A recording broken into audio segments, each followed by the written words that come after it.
नमस्कार। आज हम पशुपतिनाथ मंदिर के दर्शन करते हैं और उसके बारे में जानते हैं। विश्व में दो पशुपतिनाथ मंदिर प्रसिद्ध हैं, एक नेपाल के काठमांडू का और दूसरा भारत के मंदसौर का। दोनों ही मंदिर में मूर्तियां समान आकृति वाली हैं। नेपाल का मंदिर बागमती नदी के किनारे काठमांडू में स्थित है और इसे यूनेस्को की विश्व धरोहर में शामिल किया गया है। यह मंदिर भव्य है और यहाँ पर देश विदेश से पर्यटक आते हैं। पशुपति का अर्थ है पशु अर्थात जीव या प्राणी, और पति का अर्थ है स्वामी, और नाथ का अर्थ है मालिक या भगवान। इसका मतलब यह कि संसार के समस्त जीवों के स्वामी या भगवान हैं पशुपतिनाथ।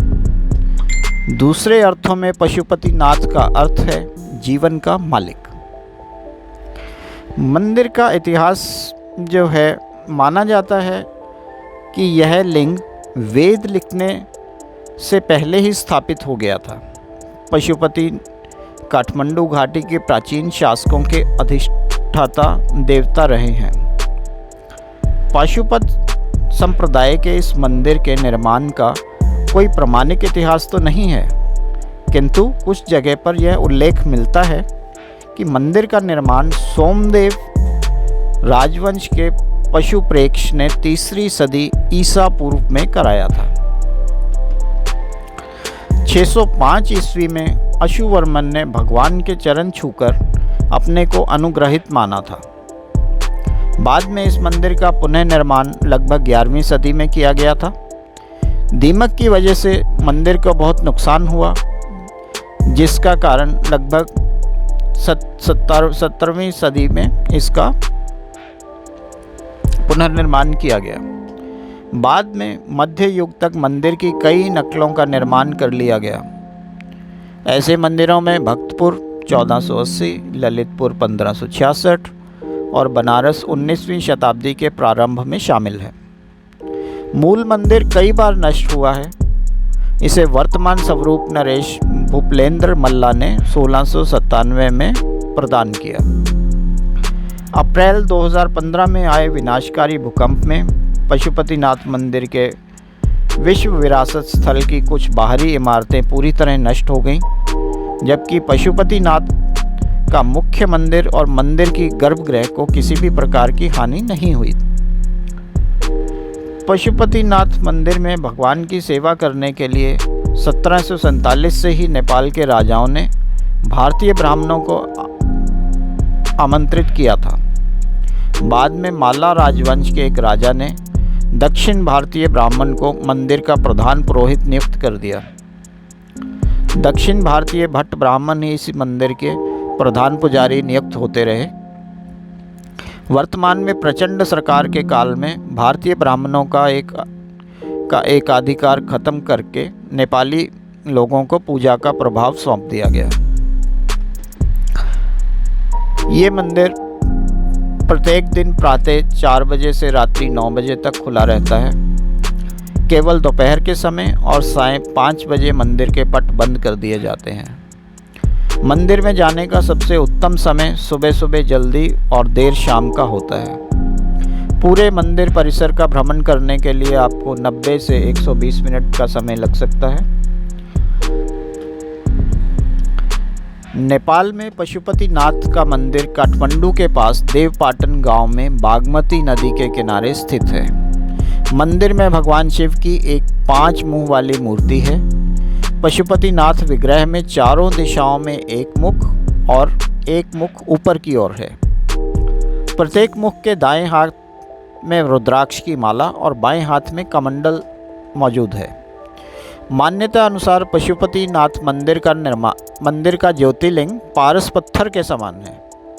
कहते हैं ये 5 मुंह अलग अलग दिशा और गुणों का परिचय देते हैं। पूर्व दिशा की ओर वाले मुख को तत्पुरुष और पश्चिम वाले की ओर वाले मुख को सदज्योत कहते हैं। उत्तर दिशा की ओर वाले मुख को वामवेद या अर्धनारीश्वर कहते हैं और दक्षिण दिशा वाले मुख को अघोरा कहते हैं। जो मुख ऊपर की ओर है उसे ईशान मुख कहा जाता है। इस मंदिर में भगवान शिव की मूर्ति तक पहुंचने के 4 दरवाजे बने हुए हैं। वे चारों दरवाजे चांदी के हैं। पश्चिमी द्वार की ठीक सामने शिवजी के बैल नंदी की विशाल प्रतिमा है, जिसका निर्माण पीतल से किया गया है। इस परिसर में वैष्णव और शैव परंपरा के कई मंदिर और प्रतिमाएं हैं। पशुपतिनाथ मंदिर को शिव के 12 ज्योतिर्लिंगों में से एक केदारनाथ मंदिर का आधा भाग माना जाता है। यह मंदिर हिंदू और बौद्ध वास्तुकला का एक अच्छा मिश्रण है। मुख्य पगोड़ा शैली का मंदिर सुरक्षित आंगन में स्थित है, जिसका संरक्षण नेपाल पुलिस द्वारा किया जाता है। यह मंदिर लगभग 264 हेक्टेयर क्षेत्र में फैला हुआ है, जिसमें 518 मंदिर और स्मारक सम्मिलित है। मंदिर की एक द्विस्तरीय छत का निर्माण तांबे से किया गया है, जिस पर सोने की परत चढ़ाई गई है। मंदिर वर्गाकार के एक चबूतरे पर बना है, जिसकी आधार से शिखर तक की ऊंचाई 23 मीटर 7 सेंटीमीटर है। मंदिर का शिखर सोने का है, इसे गजुर कहते हैं। परिसर के भीतर 2 गर्भगृह हैं, एक भीतर और दूसरी बाहर। भीतरी गर्भगृह वह स्थान है जहां शिव की प्रतिमा को स्थापित किया गया है, जबकि बाहरी गर्भगृह एक खुला गलियारा है। भीतरी आंगन में मौजूद मंदिर और प्रतिमाओं में वासुकीनाथ मंदिर, उन्मत्ता भैरव मंदिर, सूर्य नारायण मंदिर, कीर्तिमुख भैरव मंदिर, बूदानील कंठ मंदिर, हनुमान मूर्ति और 184 शिवलिंग मूर्तियां प्रमुख रूप से मौजूद हैं। जबकि बाहरी परिसर में राम मंदिर, विराट स्वरूप मंदिर, 12 ज्योतिर्लिंग और 15 शिवालय गुहेश्वरी मंदिर के दर्शन किए जाते हैं। पशुपतिनाथ मंदिर के बाहर आर्य घाट स्थित है। पौराणिक काल से ही केवल इसी घाट के पानी को मंदिर के भीतर ले जाने का प्रावधान है। पशुपतिनाथ मंदिर के संबंध में यह मान्यता है कि जो भी व्यक्ति इस स्थान के दर्शन करता है, उसे किसी भी जन्म में फिर से कभी पशु योनि प्राप्त नहीं होती। हालांकि शर्त यह है, पहले शिवलिंग के दर्शन करने हैं और फिर नंदी के। अगर यदि कोई ऐसा नहीं करता है तो फिर अगले जन्म में उसे पशु बनना पड़ता है। मंदिर के महिमा के बारे में आसपास के लोगों से आप काफ़ी कहानियाँ सुन सकते हैं। मंदिर में अगर कोई आधा घंटा ध्यान लगाता है तो वह जीव कई प्रकार की समस्याओं से मुक्त भी हो जाता है। इसके बारे में कई पौराणिक कथाएं भी मशहूर हैं। एक पौराणिक कथा के अनुसार भगवान शिव यहाँ पर चिंकारे का रूप धारण कर निद्रा में चले बैठे थे। जब देवताओं ने उन्हें खोजा और वाराणसी वापस ले जाने का प्रयास किया तो उन्होंने नदी के दूसरे किनारे पर छलांग लगा दी। कहा जाता है इस दौरान उनका सींग 4 टुकड़ों में टूट गया। इसके बाद भगवान पशुपतिनाथ चतुर्मुख लिंग के रूप में यहाँ प्रकट हुए थे। दूसरी कथा एक चरवाहे से जुड़ी है। कहते हैं इस शिवलिंग को एक चरवाहे द्वारा खोजा गया था, जिसकी गाय अपने दूध से अभिषेक कर शिवलिंग के स्थान का पता लगाया था। एक और कथा है, तीसरी कथा भारत के उत्तराखंड राज्य से जुड़ी एक पौराणिक कथा है। इस कथा के अनुसार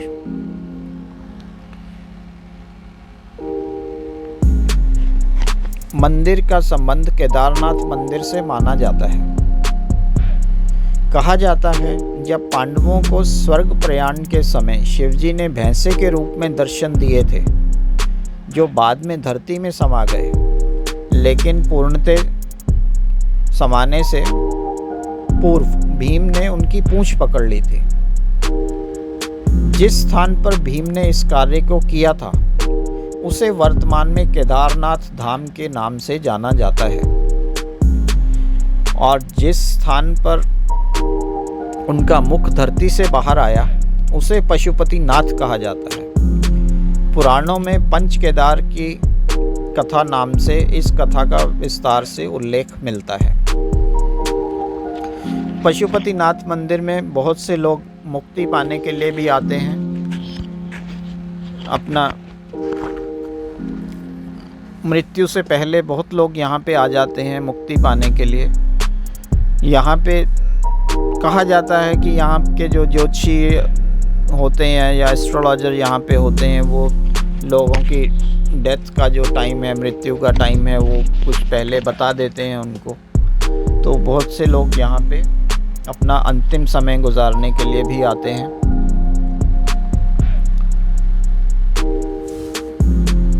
मंदिर में बाहर बोर्ड भी लगा के रखा है कि सिर्फ हिंदू लोगों का प्रवेश इस मंदिर में वैध है, दूसरे धर्म के लोग इसमें नहीं जा सकते। और मंदिर के अंदर जो मेन मंदिर का कॉम्प्लेक्स है, वहाँ पे कैमरा अंदर ले जाना अलाउड नहीं है। बाहर ही सब लोग अपना फ़ोटो वगैरह जो भी खींचते हैं सब बाहर ही खींच सकते हैं, अंदर कैमरा अलाउड नहीं है। यहाँ एक बार तो ज़रूर आना चाहिए सबको देखने के लिए। बहुत ही सुंदर मंदिर है। धन्यवाद।